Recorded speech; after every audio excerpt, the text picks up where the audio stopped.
ভারত এক বৈচিত্র্যময় দেশ। প্রাকৃতিক পরিবেশ, জাতি, ধর্ম, ভাষা, সংস্কৃতি সব দিক থেকেই এর বৈচিত্র্য দেখা যায়। বিশ্বের কাছে গর্ব করার মতো আমাদের ঐতিহ্যের অনেক সম্পদ আছে।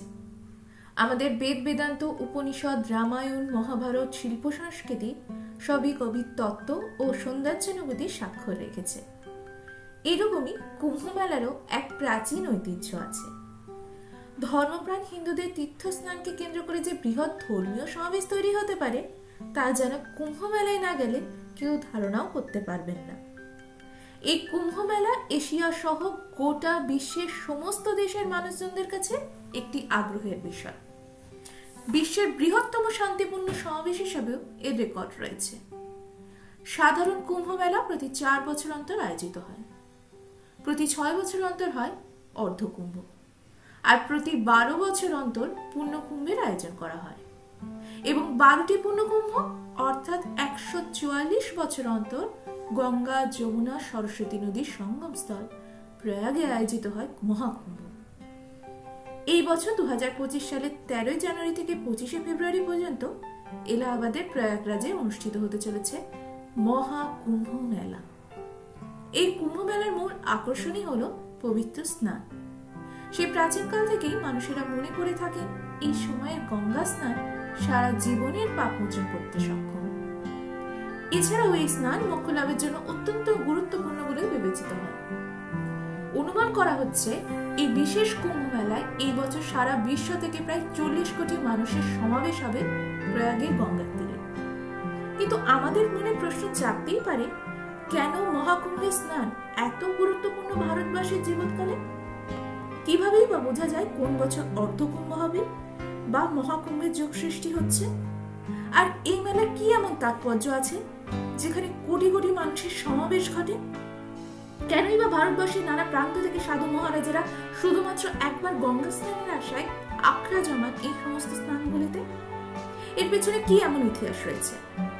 আর এই কুম্ভ মেলা যেখানে আয়োজিত হয় সেখানকার অর্থনীতি ও পরিবেশের উপর ঠিক কতটা প্রভাব ফেলে, এই সমস্ত নিয়ে হবে আমাদের আজকের পর্বের আলোচনা। তাই আমার সকল দর্শক বন্ধুকে দ্য নলেজ হাব চ্যানেলের পক্ষ থেকে জানাই স্বাগত। প্রথমেই চট করে জেনে নেওয়া যাক এই মেলার নাম কুম্ভ কেন। কুম্ভ শব্দটির অর্থ হলো কলস বা পাত্র। এই মেলার উৎপত্তি পুরাণে বর্ণিত দেবতা ও অসুরদের মধ্যে সমুদ্র মন্থনের কাহিনীর সাথে জড়িত। কথিত আছে যে একবার দেবতা এবং অসুরেরা সমুদ্র মন্থন করে অমৃত লাভের জন্য একত্রিত হন। সমুদ্র মন্থন থেকে যে 14টি মূল্যবান বস্তু উঠে এসেছিল তার মধ্যে অমৃত ভর্তি একটি কুম্ভ ছিল অন্যতম। এই অমৃত লাভের জন্য দেবতা ও অসুরদের মধ্যে যুদ্ধ শুরু হয়েছিল। সেই যুদ্ধ চলেছিল 12 দিন ধরে। প্রসঙ্গত উল্লেখ্য, দেবতাদের কাছে একদিনের অর্থ আমাদের সময়কালের 1 বছর। এই যুদ্ধ চলাকালীন কুম্ভ থেকে অমৃতের কয়েকটি ফোঁটা প্রয়াগরাজের ত্রিবেণী নদীতে, হরিদ্বারের গঙ্গা নদীতে, নাসিকের গোদাবরী নদীতে, উজ্জয়িনী শিপ্রা নদীতে গিয়ে পড়ে।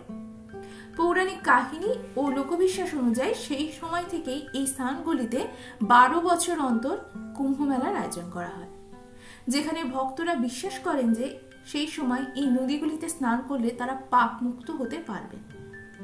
মনে করা হয় এই কাহিনীকে কেন্দ্র করে এই মেলার নামকরণ করা হয়েছে কুম্ভ মেলা। এই কুম্ভ মেলার উল্লেখ প্রাচীন কোনো গ্রন্থ বা শাস্ত্রে পাওয়া যায় না। তবে পুরাতন ঐতিহাসিক গ্রন্থগুলিতে মাঘ মেলা বা প্রয়াগ স্নানের উল্লেখ রয়েছে। এই মেলার প্রথম প্রামাণ্য নথি হিসাবে উল্লেখ করা হয়েছে হিউংসাং এর রচনায়, যিনি 7ম শতাব্দীতে চীনা পর্যটক হিসাবে ভারতবর্ষে এসেছিলেন। তিনি তার লেখা গ্রন্থে জানিয়েছেন যে প্রয়াগে একটি বড় ধর্মীয় উৎসব পালিত হতো, যেখানে হাজার হাজার মানুষ যোগদান করতেন। প্রয়াগের এই স্নানকে কেন্দ্র করে যে বিরাট মানুষের জমায়েত হতো তা 16 শতকের রামচরিতমানস ও আইনি আকবরীর মতো গ্রন্থগুলিতে উল্লেখ পাওয়া যায়। তবে সেই সময়কার প্রায় সব ঐতিহাসিক গ্রন্থগুলিতে এটি মাঘ স্নান পর্ব বা প্রয়াগ মেলা হিসাবে লিখিত হয়েছে। সেখানে কুম্ভ মেলার নাম কোথাও উল্লেখ নেই। প্রথম লিখিত আকারে কুম্ভ মেলার নাম পাওয়া যায় 1868 খ্রিস্টাব্দের একটি ব্রিটিশ রিপোর্টে। সেখানে ব্রিটিশ অফিসার GHM রিকেটস প্রথম প্রয়াগ মাঘ মেলাকে কুম্ভ মেলার নামে উল্লেখ করে। এরপর থেকেই ধীরে ধীরে হরিদ্বার, নাসিক ও উজ্জয়িনীর মাঘ মেলাও কুম্ভ মেলা হিসাবে পরিচিতি লাভ করে। এরপর এই 4টি জায়গাতেই ব্রিটিশ শাসকেরা এই মেলাকে সাংগঠনিকভাবে আরো সুদৃঢ় করে তোলে, কারণ সেই স্থানগুলিতে আলাদাভাবে ট্যাক্স এবং ট্রেড রেভিনিউর উপর তারা সম্পূর্ণভাবে নিয়ন্ত্রণ নেয়। এই মেলার আয়োজন করার পেছনে বেশ কিছু গুরুত্বপূর্ণ গ্রহ নক্ষত্রের অবস্থানও দেখা হয়। যেমন বৃহস্পতি ও সূর্য সিংহ রাশিতে অবস্থান করলে নাসিকের ত্রম্বকেশ্বরে, সূর্য মেষ রাশিতে ও বৃহস্পতি সিংহ রাশিতে অবস্থান করলে হরিদ্বারে, বৃহস্পতি বৃষ রাশিতে এবং সূর্য কুম্ভ রাশিতে অবস্থান করলে প্রয়াগে, এবং সূর্য ও চন্দ্র মকর রাশিতে এবং বৃশ্চিক রাশিতে বৃহস্পতি অবস্থান করলে উজ্জয়িনীতে এই মেলার আয়োজন করা হয়। এরপর জেনে নেওয়া যাক এই কুম্ভ মেলার কিছু গুরুত্বপূর্ণ দিক। এই কুম্ভ মেলায় ভারতবর্ষের নানা প্রান্ত থেকে সাধু সন্ন্যাসীরা এসে ভিড় জমান। বিভিন্ন ধর্মীয় সম্প্রদায়ের মধ্যে একে অপরের সংস্কৃতির আদান প্রদানও ঘটে এই মেলাকে কেন্দ্র করে। এই কুম্ভ মেলা থেকেই ব্রিটিশদের বিরুদ্ধে আওয়াজ উঠেছিল জোর করে ধর্ম পরিবর্তন করা যাবে না বা ধর্মীয় স্থানে ভ্রমণের জন্য অতিরিক্ত কর দেওয়ার মতো ব্যবস্থার ক্ষেত্রে। এবং এক প্রয়াগের কুম্ভ মেলাতেই সনাতন ধর্মসভার সিদ্ধান্ত নিয়েছিল যে তারা বেনারস হিন্দু ইউনিভার্সিটির স্থাপনা মদন মোহন মালব্যের নেতৃত্বে করবে।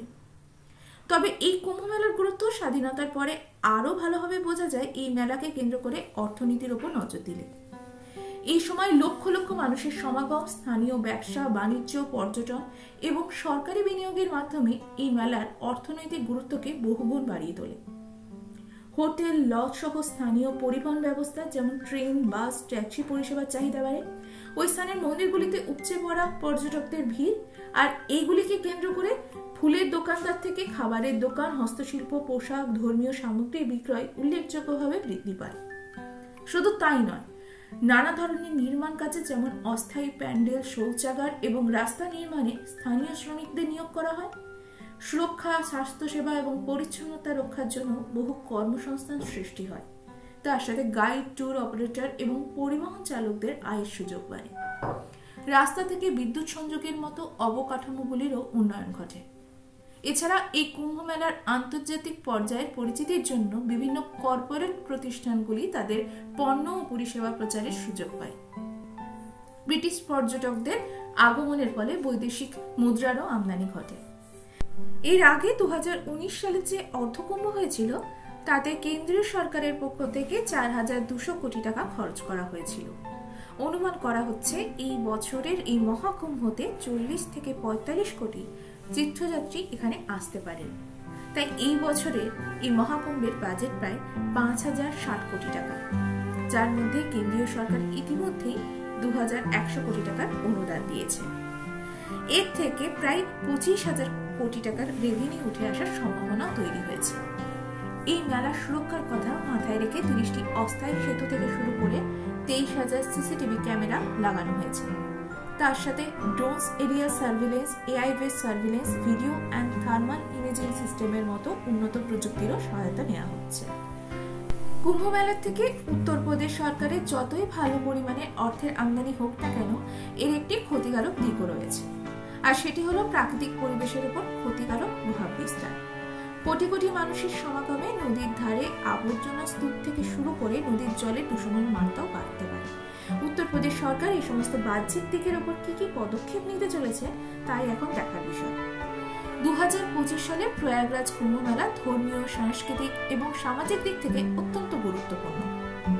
এটি কেবলমাত্র হিন্দু ধর্মের একটি অংশ নয়, বরং বিশ্বের বৃহত্তম আধ্যাত্মিক উৎসব হিসাবে পরিচিত, যার জন্য এটি ভারতের ইনটেনজিবল কালচারাল হেরিটেজ হিসেবেও ইউনেস্কো দ্বারা স্বীকৃত হয়েছে।